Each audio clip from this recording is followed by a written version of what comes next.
Okay, let's get started. Ghosts are real. That much I know. Hey horror freaks, welcome back to my channel. My name is Amanda. If this is the first time here, don't forget to subscribe and hit the bell icon so that you can get a notification every single time that I post a video, and I post every single week. So you can see from the title, today's video is going to be my full review with spoilers of A Haunting in Venice. Now before you start, I know that this film is more of a mystery thriller rather than horror, but this film definitely has some horror elements and it takes place during Halloween night, so I decided that I was going to still do the review even when it's not 100% horror. As always, more of my reviews are with spoilers if you don't want them, just to see if this was worth it or not. On the description box down below, there you're going to find my spoiler-free review because I like to give you guys two options. And saying those little disclaimers, let's get into the video. Now, A Haunting in Venice follows in post-World War II Venice. Poirot, now retired and living in his own exile, recurrently attends a seance, but when one of the guests is murdered, it is up to the former detective to once again uncover the killer. The film has a duration of 1 hour and 43 minutes and is based in Agatha Christie's novel from 1969, Hallowe'en Party. And to give a brief summary of the story, the film is set in Venice in 1947. We are 10 years after the events of Death of the Nile, meaning that this film is a direct sequel of the film. Here we have Poirot that is now living his own exile and retirement. He even has a bodyguard because there's many people that is keep bothering him, looking up for his service as a detective. But when one of his friends appears asking him to go to a seance with her in order to prove that the woman that will be doing the seance is actually a fraud, he accepts because he has no other option. They start as a Halloween party into a house that is supposedly haunted. The story behind it is that they were some kids that were living there and they were left to die during the plague. As a revenge, the children will kill nurses and doctors. Once the party concludes and starts at the seance, Poirot starts to uncover the fraud of the medium. And when they decide that it's all fraud and they are about to leave, she is murdered. She is pushed from a balcony and ends up impaled in a sculpture. From this moment on, Poirot decides that he will be in fact investigating what is happening. Starts going one by one the people that were present. Have the owner of the house that her daughter actually died a year prior to the events.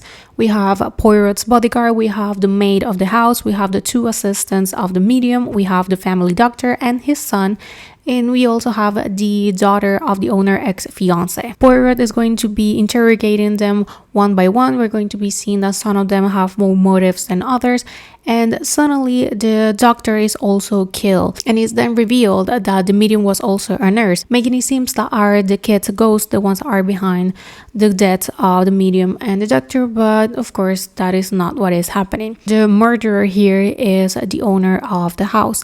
She is the one that actually killed her daughter. She poisoned her because she didn't want to deal with the fact that she was going to leave her because she was going to get married. So they broke off the engagement. She fell very ill and sick and she committed suicide. But in reality, she poisoned her with honey that she made in her own house, and then she kills her and pushes throughout the balcony.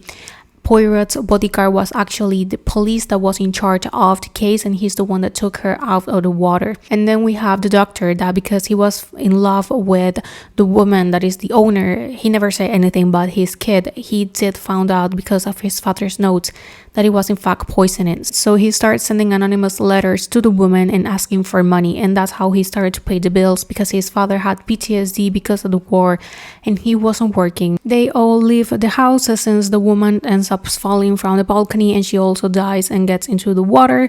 The film concludes with all of them leaving and Poirot returning to his service, and he starts talking with one guy that was always following him, asking for his help. Now, getting very quickly into my review, the things I don't like it. First is the cinematography. They took the advantage of every single corner of the city.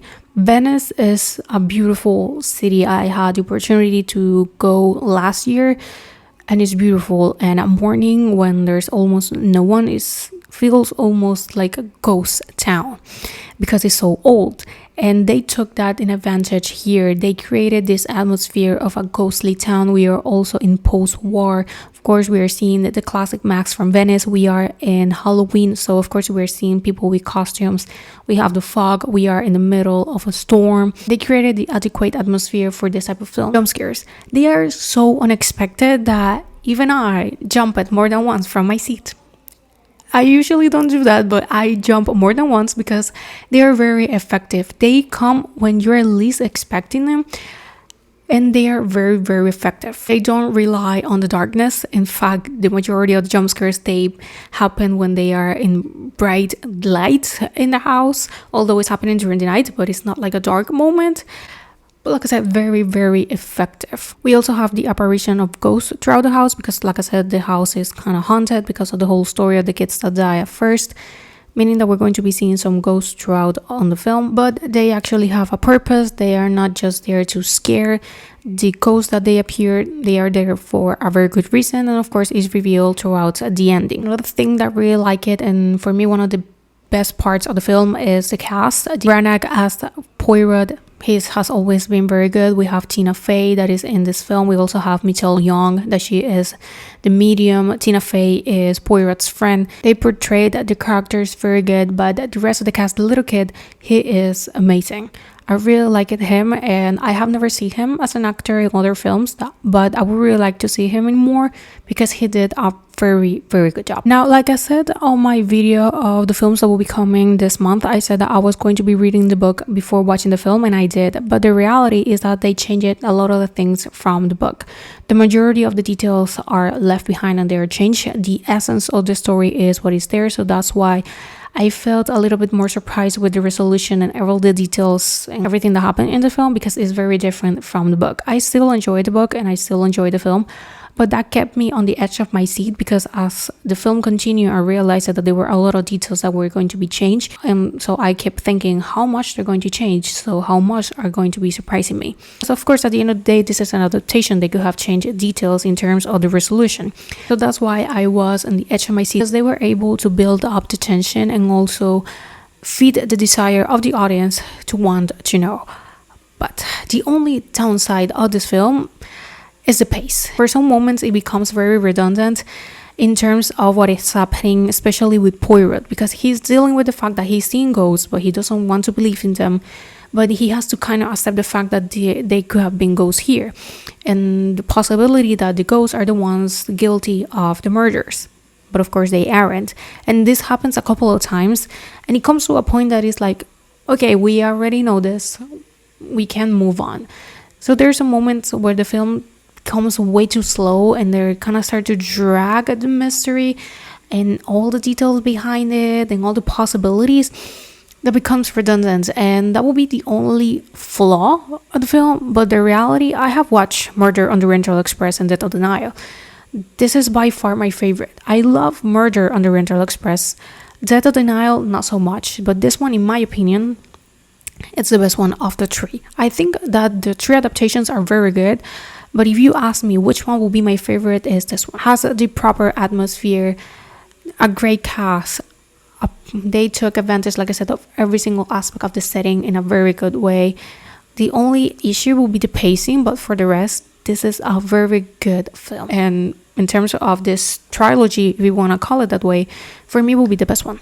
But I would say that reading the book is not going to affect the experience of watching the film. For me, this film will be a 3.5 out of 5 and a 7 out of 10. Although it's very different from the book, I still enjoyed it very much. And that's the irony, because Murder on the Oriental Express and Death of Denial are pretty faithful to the source material. But for me, this one is the one I enjoy the most and the one that I believe is the best one. Of course, that's just my opinion. I am not sure how is the general opinion in that subject. But for the rest, I really enjoyed this one. I would love to watch it again. I feel that it's a type of film that I can rewatch. And since it takes place during Halloween night, it can be a very good film to watch during a Halloween party. And even more if it's a mystery Halloween party. Well, thank you so much for watching. Let me know down below what do you thought about this film. Did you like it? You didn't? Are you planning on watching it? Have you read the book? Are you expecting another film? I am not sure if they're going to be making more Only time will tell. I would like to see another one, I'm not gonna lie. But well, thank you so much for watching, and I will see you guys on the next one. Bye. It's real. That much I know.